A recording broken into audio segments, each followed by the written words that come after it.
Selamat datang, selamat pagi Bapak Ibu Saudara sekalian.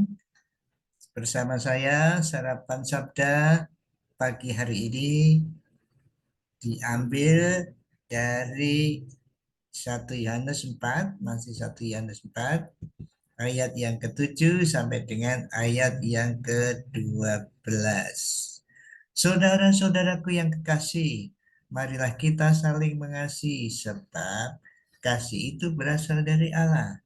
Dan setiap orang yang mengasihi lahir dari Allah dan mengenal Allah. Barang siapa tidak mengasihi, ia tidak mengenal Allah, sebab Allah adalah kasih. Dalam hal ini lah kasih Allah dinyatakan di tengah-tengah kita, yaitu bahwa Allah telah mengutus anaknya yang tunggal ke dalam dunia supaya kita hidup olehnya. Inilah kasih itu, bukan kita yang mengasihi Allah, tetapi Allah yang telah mengasihi kita dan yang telah mengutus anaknya sebagai pendamaian bagi dosa-dosa kita. Saudara-saudaraku yang kekasih, jika Allah sedemikian mengasihi kita, maka haruslah kita saling mengasihi. Tidak ada seorang pun yang pernah melihat Allah.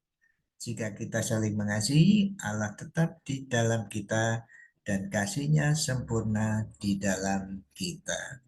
Nah, Bapak Ibu Saudara sekalian yang dikasih Tuhan Yesus, kembali kita merenungkan ayat-ayat yang luar biasa ini. Inilah kasih itu, ayat 10.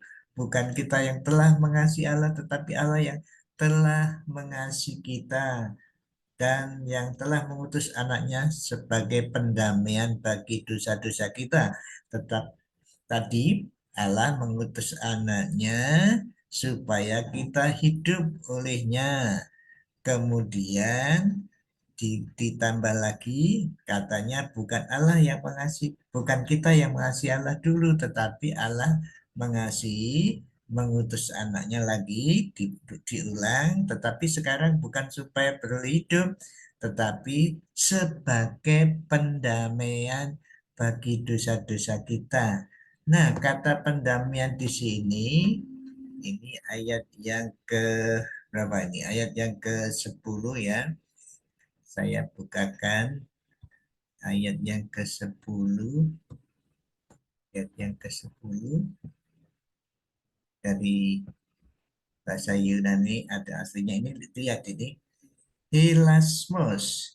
Jadi pendamai bagi dosa kita itu hilasmos. Pendamaian di sini bukan damai dalam arti hubungan orang satu dengan yang lainnya, itu rukun kalau itu ya.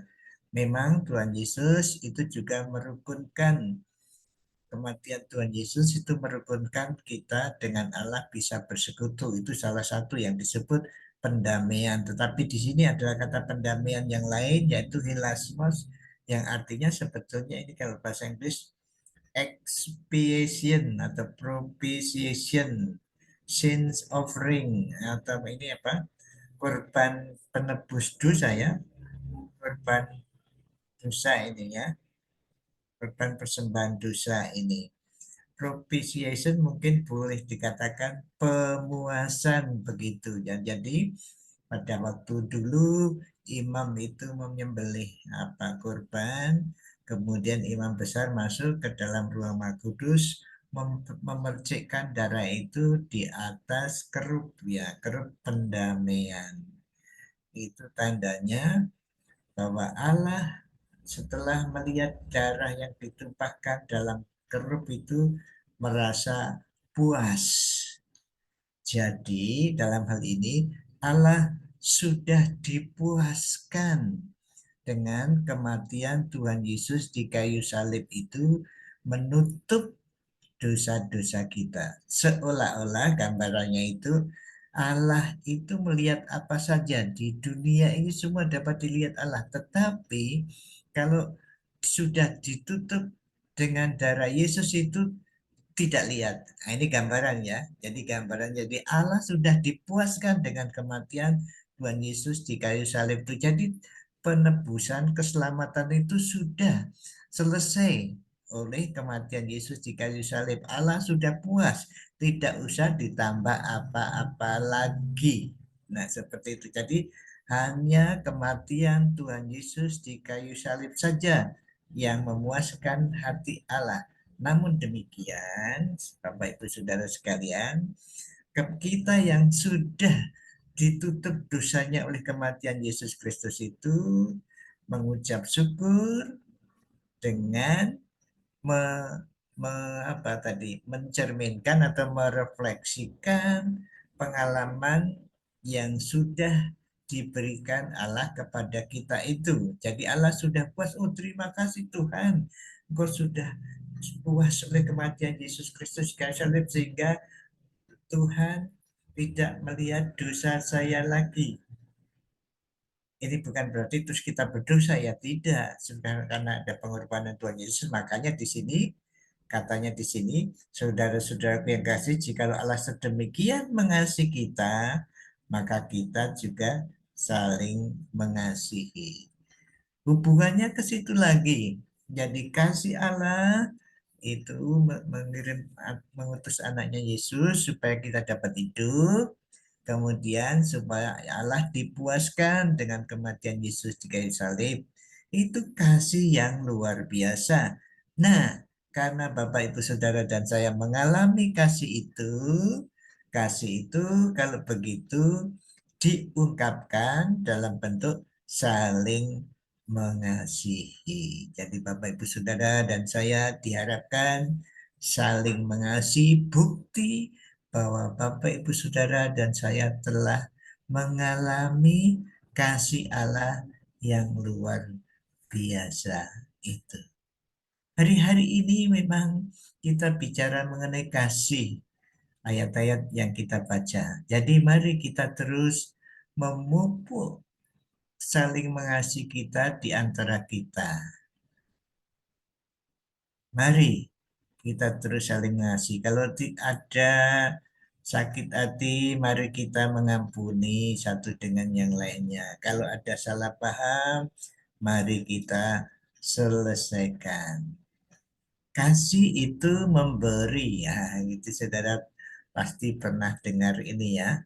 Kita bisa memberi tanpa kasih, tapi kalau kita mengasihi itu pasti memberi. Coba Bapak Ibu hari ini memberi sesuatu kepada seseorang yang menunjukkan tanda kasih saudara kepada orang itu, entah berupa sebungkus nasi, apa secangkir teh, kopi, atau bentuknya nasihat, atau bentuk apa sajalah. Berilah hari ini, mari kita coba memberi sesuatu kepada seseorang untuk menerapkan saling mengasihi. Kiranya Tuhan memberkati Bapak Ibu Saudara. Mari kita berdoa. Tuhan, terima kasih Engkau mati di kayu salib supaya kami beroleh hidup. Engkau mati di kayu salib juga supaya Allah puas. Dan kami tidak memerlukan apa-apa lagi untuk mendapat keselamatan itu. Cuma bersyukur, bersyukur, dan bersyukur saja. Terima kasih atas kasih-Mu itu Tuhan. Tolonglah kami supaya dengan kasih yang kami alami itu kami merefleksikan kasih itu kepada sesama kami. Hari ini Tuhan tolong kami supaya dapat memberikan sesuatu kepada seseorang yang merupakan bentuk kasih kami kepada orang tersebut. Ya Roh Kudus, tolonglah kami. Dalam nama Tuhan Yesus. Amin. Selamat beraktivitas Bapak Ibu Saudara. Jangan lupa prokes, COVID belum selesai. Tuhan Yesus memberkati Bapak Ibu Saudara dan saya. Amin.